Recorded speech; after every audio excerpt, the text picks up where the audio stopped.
할렐루야. 아멘. 오늘 말씀 제목이 달려가면서도 읽어라 이런 말씀입니다. 우리 앞뒤 옆 사람 한번 인사해 볼까요? 자, 잘 오셨습니다. 고맙습니다. 네, 고맙습니다. 감사합니다. 네, 오늘이 504주년 종교개혁 주일입니다. 우리 이제 종교개혁자들이 500년 전에 종교개혁을 일으켰는데 이게 개혁을 일으켜야지 해서 일으킨 게 아닙니다. 이제 종교개혁의 사실은 마틴 루터를 가장 상징적으로 개혁자로 보지만 그 이전에도 이미 조짐이 있었습니다. 여러 조짐들이 있었고 그 조짐은 바로 말씀을 기준으로 해서 뭔가 삐뚤어져 있는 모습들이 보였어요. 말씀을 기준으로 해서. 그래서 이제 화형을 당하기도 하고, 오직 성경이 무효하다면, 또 성경이 하나님의 말씀이라면, 그럼 우리가 다시 성경으로 돌아가야 돼. 이 운동이 계속 있었습니다. 그래서 리폼 더 바이블, 새로운 폼, 다시 폼을 짜야 돼. 다시 성경의 폼으로 성경으로 돌아가야 돼. 그러니까 이 운동이 있었습니다. 마틴 루터는 이제 아버지가 법을 전공하기를 원했어요. 그래서 그가 이제 법학을 공부하다가 뭐 여러 가지 이설이 있는데 친구랑 같이 들에 나갔어요. 들에 나갔는데 그 당시 이제 뭐 과학이 발달되지 않으니까 번개가 이렇게 치면 이게 이제 하나님의 진노하심 이제 이걸 알아들었고, 그런데 하필이면 옆에 친구가 번개 이제 전류가 흐르는 무엇인가 몸에 쥐는지 모르지만 바로 옆에서 번개를 맞아 죽은 거예요. 근데 그렇게 죽었다는 설도 있고 아니면 그냥 번개가 쳤다는 설도 있지만 뭐 우리가 그게 중요한 게 아니니까. 근데 하여튼 번개 때문에 갑자기 바짝 엎드리게 됩니다. 그래서 그 당시에 이제 가톨릭은 수호신이 되게 많아요. 그래서 수호신, 성안나여 나를 도와주소서.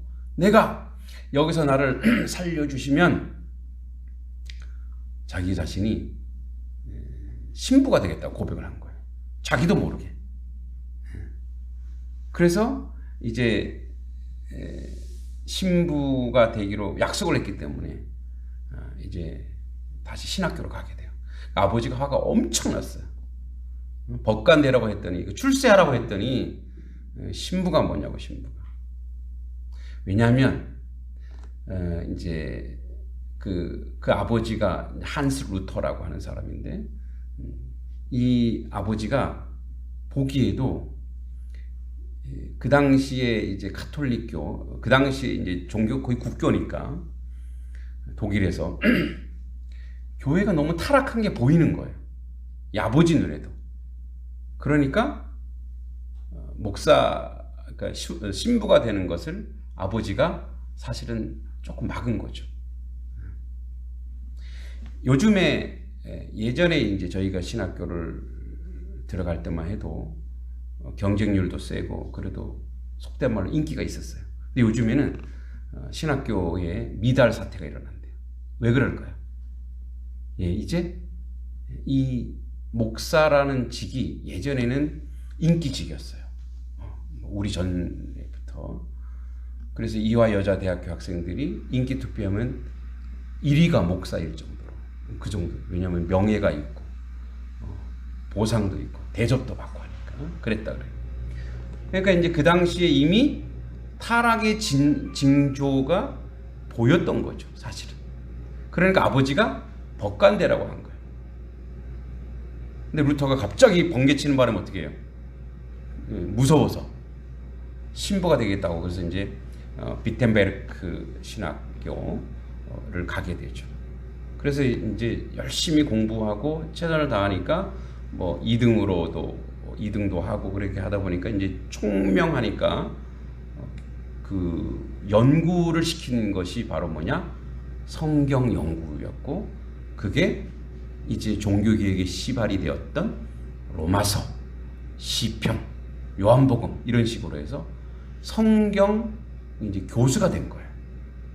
그래서 이제 처음에는 시편인가 로마서, 나중에 이제 로마서도 강의하게 되고 시편도 강의하게 되니까 성경을 연구하다 보니까 자 지금까지는 문화 속의 신앙을 접한 거예요. 문화적 신앙. 그러니까 그 당시에는 국교가 이제 카톨릭 교회이기 때문에 그 종교라고 하는 게 생활이 종교인 거죠. 생활이. 예.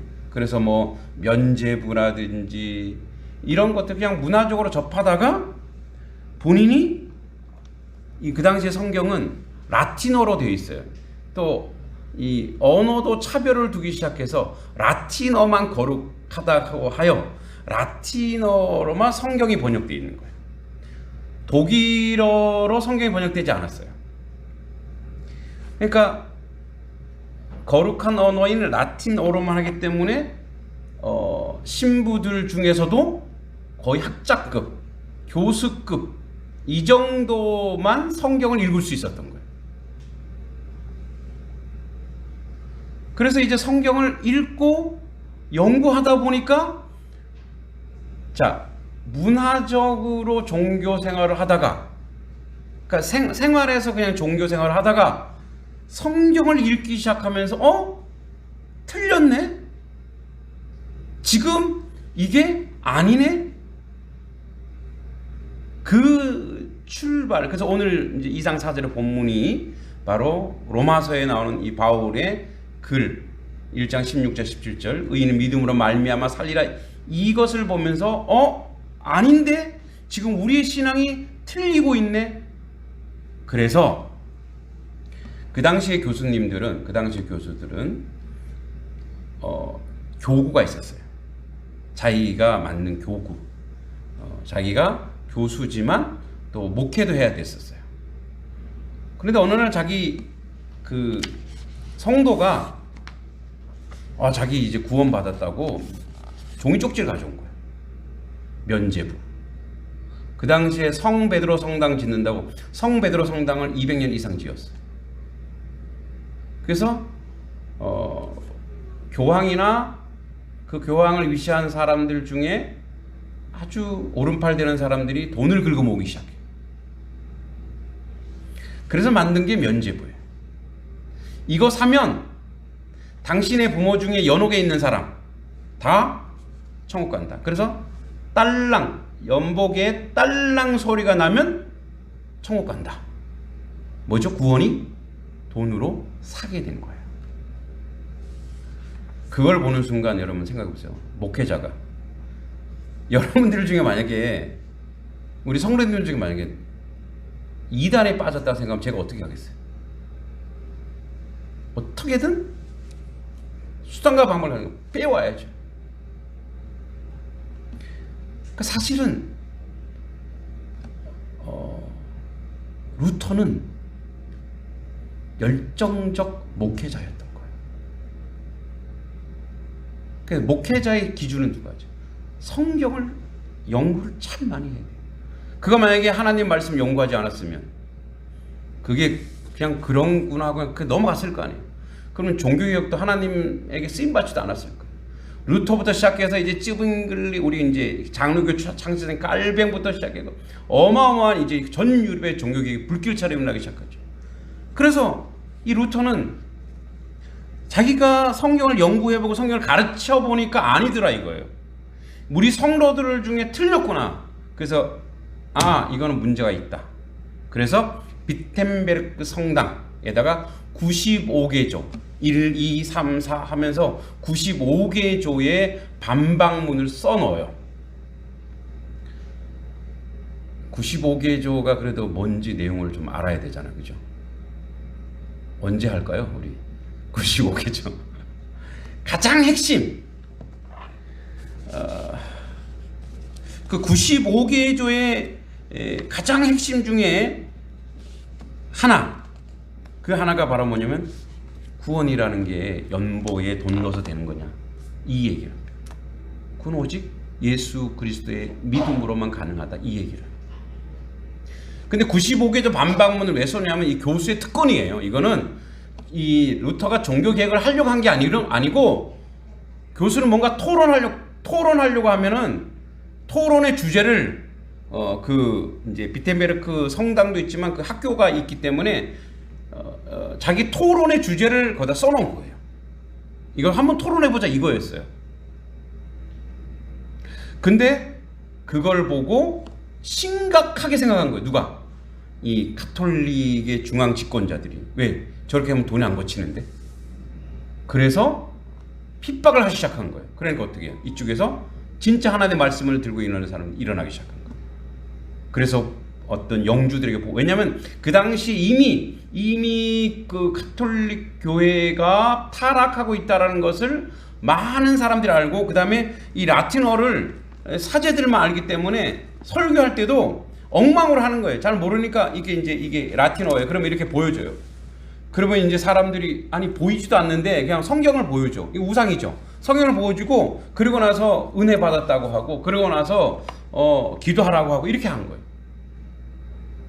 그러니까 하나님 말씀으로 돌아가지 않고 그저 그렇게만 그들이 이미 팽배해 있는 이 가톨릭의 뭐랄까요, 구교의 타락, 면제부부터 시작해서 이제 7성례전이 있어요. 그 7성례에 7가지 성례전, 우리는 이제 2가지 성례만 하고 있죠. 예, 성찬. 그러니까 성찬이라든지 뭐 견진이라든지, 뭐 견진은 이제 양육하는 거예요. 또 뭐 결혼 이렇게 하면서 할 때마다 돈을 요구하는 거예요. 할 때마다. 그러니까 우리가 신방을 가면 신방 가서 이제 예배 드려주잖아요. 예배할 때마다 돈을 내야 돼. 그러니까 헌금의 개념과는 전혀 다르죠. 자청에서는 그런 식으로 해서 이제 가톨릭 교회가 무너지는 것을 안 거예요. 그러니까 이쪽에서 어떻게 해요? 이제 개혁 세력들이 일어나기 시작했고, 그 당시에 그러면서 동시에 그때 인쇄술이 발달하기 시작해요. 그래서 이 성경은 라틴어로 해서 특권 계층만 읽을 것이 아니라 누구도 읽어야 된다? 모든 사람이 다 읽게 해야 된다. 그래서 독일어로 번역해요. 그래서 이게 종교 개혁은 바로 뭐냐면 인쇄술의 개혁이었어요. 기록의 개혁이었어요. 그래서 그 말씀을 사람들이 읽기 시작했고, 뭐 프랑스어, 이제 점점 인쇄술과 발달과 함께 점점점 이 하나님의 말씀을 자기 언어로 이제 보게 됐어요. 그래서 우리도 한국어 성경을 읽을 수 있었던 거예요. 할렐루야.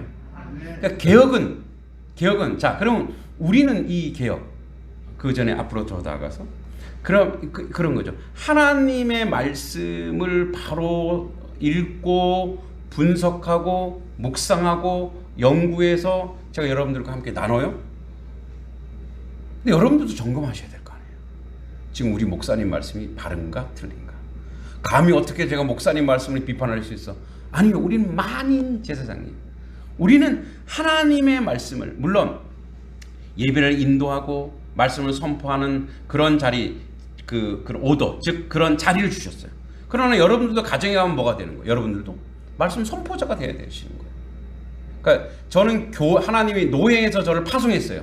여기 교회로 파송해서 교회에서 말씀 선포자, 목회자로 저를 불러주신 거예요. 그럼 여러분들은 각 가정에서 가정이거나 대표자로서 불러주신 거예요. 마을에 불러주신 거예요. 그러면 여러분들도 이제 하나님의 말씀을 읽어야 되겠습니까? 안 읽어야 되겠습니까? 읽으셔야 돼요. 내년부터는 이제 말씀 읽기 표 있죠. 그거 가지고 일독할 때마다 선물을 드릴 테니까 꼭 읽으셔야 됩니다. 믿습니까? 그러니까 신구약을 다 못 읽으면 나는 신약만 읽겠다, 구약만 읽겠다. 그래서 반드시 여러분들도 매일매일 하나님의 말씀을 읽고 그 말씀을 가지고 스스로도 점검하고 그리고 스스로도 바르게 세워나가야 될 줄 믿습니다. 자, 이제 오늘 본문으로 올게요. 그러니까 이제 그래서 이렇게 종교개혁이 되는데, 종교개혁은 바로 말씀의 개혁인데 오늘 말씀에 하박국서가 그래요. 자, 여러분, 하박국이란 뜻은 뭐냐? 하박국, 이건 껴안다, 포옹하다 이런 뜻입니다. 하박국. 이 말씀이 사실은 신앙적 변증서예요. 하박국이 있을 그 시대에는 이제 BC 586년, 580년 경에 이스라엘이 거의 망하기 직전의 그런 시대의 글이에요. 왜 변증서냐면 하나님 왜 의인을 이렇게 고통스럽게 합니까? 왜 하나님 백성을 이렇게 아프게 합니까? 여기에 대한 하나님의 대답이에요. 자, 여러분 그래서 보세요. 하박국 1장 4절 1장 4절 같이 한번 크게 읽어보세요. 1장 4절 시작.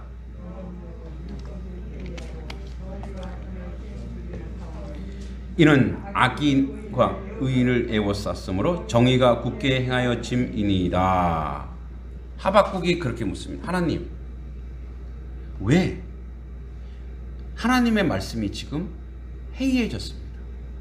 왜냐하면 지금 이 갈대아 사람, 즉 바벨론 사람, 이 바벨론 부족들이 일어나서 외적으로는 애굽이 일어나서 왕 막 바꿔버렸지. 그리고 또 조금 있다 보니까 또 바벨론이라고 하는 그 갈대아 사람, 바벨론이라고 하는 사람이 또 들어가고 또 괴롭히지. 그러니까 뭐예요? 이스라엘 백성들이 다 뭐예요? 신앙을 포기해버려요. 이방 신상들이 들어오고 이방 문화가 들어오니까 다. 그래서 율법이 해이해지고 정의가 전혀 시행되지 못하고 이는 악인이 의인을 애워쌌으므로 정의가 굽게 행해집니다. 그래서 말씀대로 살려고 하니까 괴롭히더라 이거예요. 그렇게 못 살게 하더라 이거예요. 고통스럽게 하더라 이거예요. 오늘날 그렇잖아요. 우리가 기독교인들이 말씀대로 살려고 하면은 어떻게 세상은 기독교인을 미워하고 질시하고 풍자하잖아요. 여러분 오늘날 모든 영화에서 종교를 비하하고 조롱하는 거에 동원되는 게 뭔지 아세요? 기독교입니다. 그리고 풍자의 대상, 비판의 대상이 바로 종교 중에 기독교입니다. 근데 거기에 대해서 화가 난다, 짜증난다, 그렇게 받아들일 것이 아니고 저게 세상이 우리를 보는 거구나. 그래서 우리는 어떻게 해요? 그것을 보고 회개하지. 바르게 살아야 되겠다. 원래 저 사람들은 못된 사람들이니까 저렇게 사는 거라고 우리가 그 사람들을 비판하기 전에 우리를 돌아보라는 거죠. 그러니까 그런 시대였어요. 그래서 정의가 굳게 해집니다. 그랬더니 여호와께서 응답하십니다. 5절에 여호와께서 이르시되 너희는 여러 나라를 보고 또 보고 놀라고 또 놀랄지어다. 너희의 생전에 내가 한 가지 일을 행할 것이라. 누가 너희에게 말할지라도 너희가 믿지 아니하리라. 보라, 내가 사놓고 성급한 백성 곧 땅이 넓은 곳으로 다니며 자기의 소유가 아닌 거처들을 점령하여 갈대아 사람을 일으켰나니. 무슨 소리냐? 아직 멀었어. 내가 갈대아 사람을 일으켜서 널 혼낼 거야. 그 얼마나 황당하겠어요.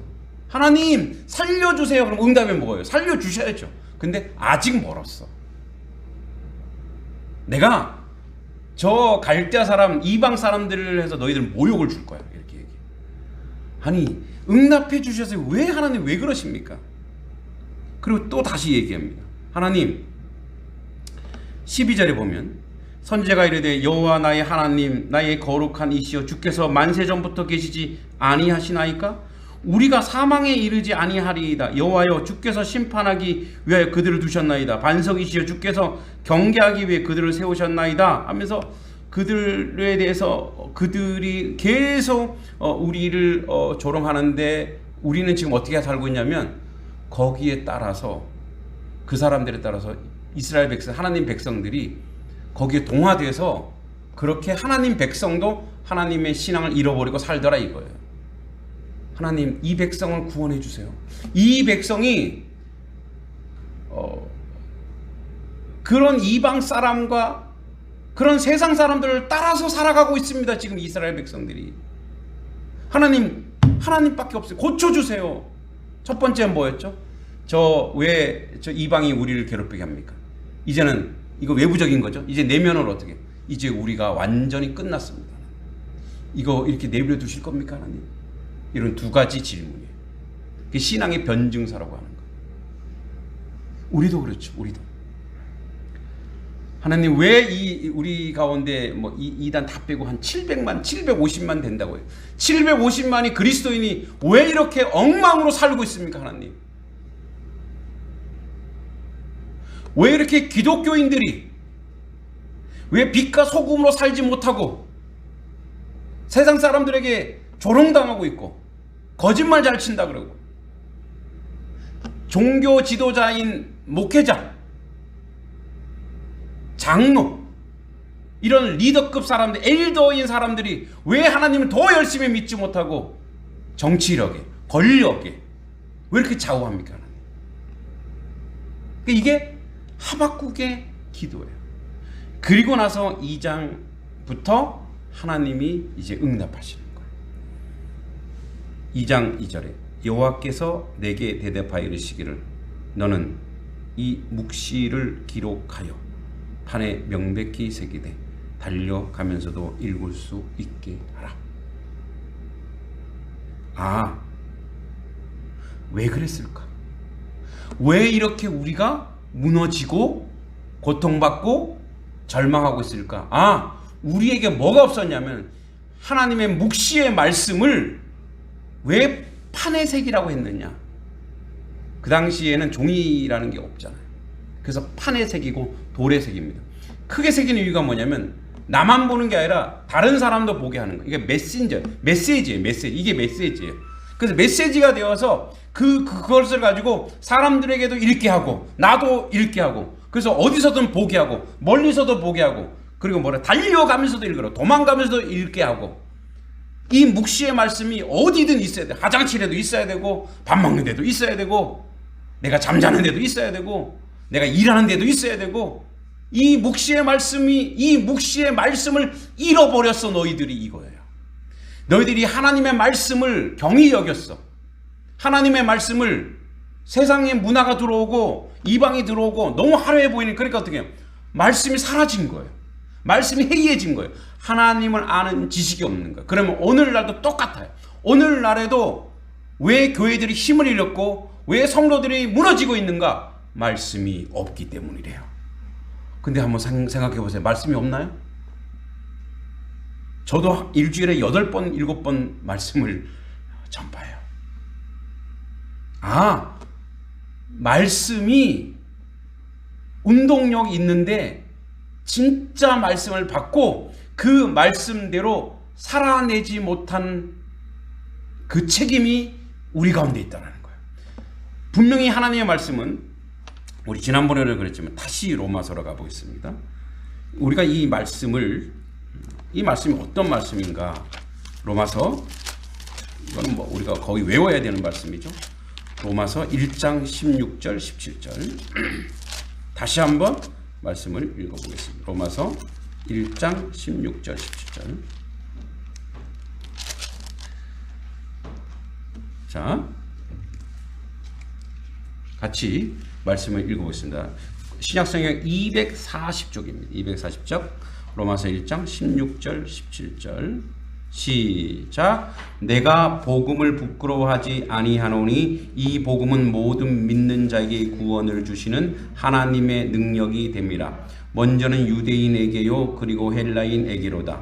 복음에는 하나님의 의가 나타나서 믿음으로 믿음에 이르게 하나니 기록된 바 오직 의인은 믿음으로 말미암아 살리라 함과 같으니라. 아멘.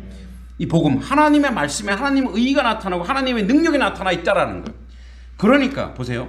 여러분, 우리가 하나님의 말씀이 이렇게 풍성하고 이렇게 많은데 왜 하나님의 말씀이 그냥 세상 공자 맹자 말과 인문학의 말과 똑같이 취급되냐면 이게 하나님의 능력이 이 말씀 가운데 안 나타났다 이거예요. 이 말씀이 왜 안 나타나느냐? 하나님이 주신 말씀은 뭐예요? 우리가 지식으로 듣고 이성으로 듣고 거기서 끝내라고 하는 얘기가 아니고 이 말씀을 가지고 세상 가운데 가서 행하라 이거예요. 그래야지 말씀이 능력이 나타난다 이거예요. 그래야지 이 말씀의 능력으로 세상 사람이 보고 변화된다 이거예요. 그런데 우리는 하나님의 말씀을 뭐예요? 하나님의 말씀, 세상에 있는 인문학과 똑같이 그냥 머리로만 계속 우리가 알고 듣고 이해하고 지식적으로 이해하는데, 근데 하나님의 말씀은 그 안에 하나님의 능력이 나타난대. 능력이 나타나려면 어떻게 해요? 그 능력을, 그 말씀을 전해야 되고 그 말씀대로 살아야 돼. 그래서 말씀을 전하는 몸통이 우리예요. 우리. 그래서 우리가 뭐예요? 성전된 몸이에요. 몸. 성전된 몸. 그래 우리는 말씀 덩어리예요. 그래서 말씀 덩어리여서 말씀에 있는 내용을 많이 알고 그 말씀을 읽고 어떨 때는 암송도 하고 외기도 하는 이유가 뭐냐? 어디 시험 보러 가는 거 아니잖아. 성경고사 치는 거 아니잖아요. 왜 그렇게 하겠어요? 그 말씀이 내 속에 계속 울림이 있다 보면 새기고 또 새기고 또 새기다 보면 어때요? 나도 모르게 내 말에 말씀이 나온다 이거예요. 믿습니까? 예전에 제가 로마서에 하도 힘줘서 로마서를 계속 읽었더니 이제 어디 전교인 기도회 갔어요. 근데 옆에 있는 이렇게 젊은 이제 아기 엄마인 저는 그때 청년 때고 아기 엄마인 집사님이 자꾸 손을 빼는 거예요. 내가 너무 세게 잡았나? 자꾸 손을 빼. 그래 좀 가슴을 막 치면서 막 손을 빼는 거예요. 근데 이제 저는 또 기도하라니까 어떻게 손을 빼려고 더 꽉 잡았죠. 이게 청년 힘이 얼마나 셌겠어요. 막 기도했는데 나중에 기도가 끝났는데 이분 눈에서 눈이 빨갛고 눈물이 막 쏟아져 내리는 거예요. 아 너무 아팠나 보다. 그래서 집사님 죄송해요 그랬더니 그게 아니에요. 그게 아니에요 선생님. 선생님의 기도가 로마서의 그 내용이 말씀이 나오더래요. 그러니까 제가 막 기도하면서 로마서의 말씀을 막 얘기하더래요. 우리가 기쁨이나 높음이나 로마서 8장 35절 막 하는데 손에서부터 뜨거운 게 올라오더래요. 그래서 뜨거운 게 가슴으로 오더래요. 그래서 자기를 막 회개하게 하더래요. 그래서 자기는 너무나 견디지 못해 빼서 어디 가서 통곡하고 기도하려고 했는데 이걸 안 빼주더래요. 이거를. 그건 뭐예요? 저도 모르게 말씀이 막 하는 거예요. 왜 우리가 말씀을 읽고 그래서 우리는 뭐냐면 이런 거예요. 우리는 의지가 약해요. 우리는 죄악된 인물이어서 행할 수 있는 능력에 힘이 없어요. 그래서 계속 하나님의 말씀을 뭐예요? 닳고 닳도록 읽고 암기하고 또 읽으라고 하는 얘기면 나도 모르게 그 말씀이 내게 새겨지는 거예요. 내 몸에 새겨져서 이 영에 새겨져서 신비에 새겨져서 내가 나가서 하나님의 말씀을 행할 수 있는 능력은 말씀 안에 있는 거예요. 그러니까 우리의 의지에 있는 게 아니에요. 우리 이성에 있는 게 아니에요. 그래서 말씀을 읽고 또 읽고 묵시 판에 새기라. 이게 왜 이 얘기를 하냐면 읽고 또 읽고 또 읽어서 이제 뭐예요? 나도 모르게 그 말씀이 말씀화된 거예요. 인간이 말씀화가 되어서 그래서 어떻게 해요? 나도 모르게 하나님의 말씀을 쑥 하고 어떤 행동을 할 때 이건 말씀과 틀리지 하면서 나도 모르게 변화되는 거예요. 그래서 우리의 시작은 뭐냐? Reform the Bible. 그러니까 다시 하나님의 말씀으로 돌아가는 것이 개혁이다. 돌아가는 것이 신앙개혁이고 돌아가는 것이 말씀개혁인 줄 믿습니다. 그래서 어떻게 되냐 보세요. 3절에 이 묵시는 정한 때가 있다. 이 묵시는 반드시 왜 하나님 말씀은 이루어지지 않은 적이 없으니까 나중에 이루어집니다. 이렇게 이 바빌론도 나중에 누구한테 무너지느냐? 이스라엘 괴롭히던 바빌론도 바사에게 깨집니다. 페르시아에게 깨져요. 다 벌받게 돼 있어요. 하나님의 주권을 가지고 있다. 그리고 하나님이 다시 이스라엘을 2000년 뒤에 회복시키죠. 자, 정한 때가 있다. 종말이 속히 이르겠고 결코 거짓되지 아니하리라. 비록 더딜지라도 기다리라. 지체되지 않고 반드시 응하리라. 여러분 여기서 기다리라고 하면 무슨 말이냐면 기다리라고 하는 것은 기도한 자만이 말씀을 읽는 자만이 이 말씀을 가지고 소망을 삼아 기다릴 수 있는 거예요. 자, 여러분 기다리셨죠? 뭘 기다리셨어요?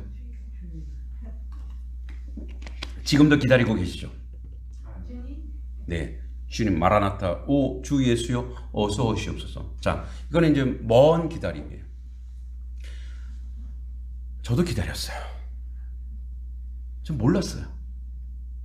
하나님께서 단석교회라는 곳을 저에게 예비한 줄 저는 4개월 전도 몰랐어요. 근데 저는 기도하면서 하나님이 저희가 목회할 임지를 주실 거야. 근데 제가 단석교회라는 생각을 못했죠. 왜 저는 모르는. 근데 기다렸어요. 하나님의 소망을 가지고 기다렸어요. 여러분들도 제가 잘났으나 못났으나 기다렸을 거예요. 하나님께서 하나님의 종을 보내주실 것이라는 것을. 세상에 나쁜 종은 없어요. 그죠? 네. 나쁜 목사님이 있을 수 있나요? 모르겠어요. 저는 없다고 생각해요. 근데 기다렸어요. 기다릴 수 있는 능력은 어디서 올까요? 말씀을 가지고 기도한 사람만. 할렐루야. 근데 우린 또 기다리고 있어요. 하나님의 부흥의 때를 기다리고 있습니다. 믿습니까? 자, 보세요. 이 역사가 일어난 다음에 3절에 이 역사가 일어나지도 않았는데 3절에 어떤 게 있나요? 3장 하박국 3장 1, 2절 한번 읽어보겠습니다. 3장 1, 2절 시작. 시기 온 옷에 맞춘 선지자 하박국의 기도라. 여호와여 내가 주께 대한 소문을 듣고 놀랐나이다. 여호와여 주는 주의 일을 이 수년 내에 부응케 하게 하옵소서. 이 수년 내에 나타내시옵소서. 진노 중에라도 긍휼을 잊지 마옵소서. 아멘. 여호와여 뭐라고요? 주께 대한 소문을 듣고 깜짝 놀랐습니다. 아무것도 변화된 거 없어요. 아무 역사도 일어나지 않았어요. 아무 일도 없었어요. 그런데 뭐예요? 하나님의 음성을 듣고 그래서 이 묵시의 정한 때가 있고 그 때를 기다리는 거예요. 그 때를 어떻게 말씀을 가진 자만이 소망을 가지고 말씀 안에 소망을 가지고 희망을 가지고 그 때를 기다릴 수 있는 겁니다. 그 때를 기다린 거예요. 그 때를 기다리면서 주님 주의 일은 주의 역사를 진노 중에라도 긍휼을 잊지 마시고 주의 역사를 이루시옵소서. 여기 1절에 시기 오 노심 무슨 뜻인지 아세요? 열광적으로 열정적으로 신나게 이런 뜻이에요. 그러니까 정확하게 얘기하면 사슴이 팔짝팔짝 뛰는 것으로 춤추듯이 그렇게 지금 1절에 1장 2장에서는 절망적이었던 하박국이 완전히 이제 뭐예요? 영적 상태가 확 바뀌어버렸어요. 완전히 변화되기 시작했어요. 그리고 4절에 보라 같이 읽겠습니다. 4절 2장 4절 시작. 보라 그의 마음은 교만하며 그 속에서 정직하지 못하나 의인은 그의 믿음으로 말미암아 살리라. 그의 마음은 누구냐면 바벨론이에요. 그들은 교만으로 살아. 근데 결국 교만이 그들을 망하게 해. 너희들은 어떻게 사는지 알아? 너희들은 군사력으로 사는 게 아니야. 힘으로 사는 게 아니야. 돈으로 사는 게 아니야. 건강으로 사는 게 아니야. 너희들이 살 유일한 길은 뭐냐? 믿음으로 말미암아 살리라. 믿음으로 사는 거야. 믿음. 자, 그럼 무슨 믿음은 어디서 오냐? 2절로 다시 돌아갑니다. 묵시의 말씀을 읽는 자가 믿는 자예요. 할렐루야. 믿는 자란 믿음이라고 하는 것은 하나님의 말씀이 인간에게 들어와서 그 말씀에 은혜 받고 영향을 받아서 행동으로 옮기는 게 믿음이에요. 그래서 믿음은 동사예요. 믿음은 이론이 아니에요. 그래서 믿음이라고 하는 것은 하나님의 말씀이 내 안에 들어와 내 속에 들어와서 그것을 가지고 내가 행동으로 옮기는 믿음의 행동으로 옮기는 게 믿음이에요. 그래서 믿는 자는 어떤 자냐? 말씀을 읽는 자, 말씀을 묵상하는 자, 말씀을 행하는 자가 믿는 자예요. 그러니까 믿음 좋다 이 말은 뭐냐? 말씀을 깊이 읽고 묵상하고 말씀대로 사는 자가 믿음 좋은 자인 줄 믿습니다. 여러분, 그래서 신앙의 개혁은 하나님의 말씀을 읽는 것으로부터 시작됩니다. 말씀을 읽고 그리고 말씀을 묵상하고 이 말씀 어떻게 실현할까? 그래서 말씀 자체가 이미 우리 안에 들어와서 우리를 행동으로 옮기게 하는 능력, 하나님의 능력이 이 안에 있다라는 거예요. 여러분, 우리는 무엇으로 산다고요? 그래서 말씀으로 사는 사람이에요. 그래서 우리는 저도 마찬가지예요. 주일에 주님 앞에 섰을 때 현실과 상황을 보고 예배자로 오는 게 아니라 여호와 전능하신 하나님 그 한 분 바라보고 이곳에 와서 함께 예배할 때 그 하나님 놀라운 영광과 영화로움이 일어날 줄 믿습니다. 아멘. 여러분 기다리십시오. 하나님 말씀대로 사는 교회, 그 말씀대로 행하려고 하는 교회, 하나님은 때가 되어 부흥의 때를, 영적 부흥의 때 영적 부흥은 자연스럽게 뭐예요? 질적 부흥, 양적 부흥을 같이 데리고 옵니다. 영적 부흥은요, 그냥 영적 부흥으로 그냥 그대로 혼자 있지 않아요. 영은 모든 걸 다 끌고 옵니다. 믿습니까? 우리가 영적으로 온전히 부흥, 말씀의 부흥이 있으면 여러분 걱정하지 마세요. 아우, 자리가 너무 비었어요. 어떻게 해요? 우리 전도해야 돼. 아니요. 그런 인간적 행위나 인간적 의지로 실현되는 게 아니라 우리가 말씀을 읽고 영적으로 부흥을 읽고 성령 충만하면 하나님의 교회가 자연스럽게 하나님께서 하나님의 사람들을 하나님의 우리가 하나님이 일할 수 있는 물질을 다 공급해 주실 줄 믿습니다. 그래서 오늘 말씀을 끝까지 붙잡고 말씀 읽으며 승리하는, 이게 우리의 종교개혁입니다. 이게 우리의 신앙개혁입니다. 말씀 오늘부터 혹시 까먹었다면 다시 말씀을 읽으시기 바랍니다. 묵상하시기 바랍니다. 그렇게 정한 때가 되어 우리가 믿음으로 사는 하나님 백성 되기를 간절히 기도합니다. 하나님, 504주년 종교개혁에 달려가면서도 읽으라고 하셨습니다. 그런 말씀을 읽고 그 말씀 안에서 우리의 신앙이 아버지 변화되고 다시금 아버지 프로테스탄이란 뜻이 늘 개혁하는 자입니다. 늘 말씀으로 나를 개혁하고 바꾸어내는 하나님 백성 되게 하여 주시옵소서. 예수님의 이름으로 간절히 기도하옵나이다. 아멘.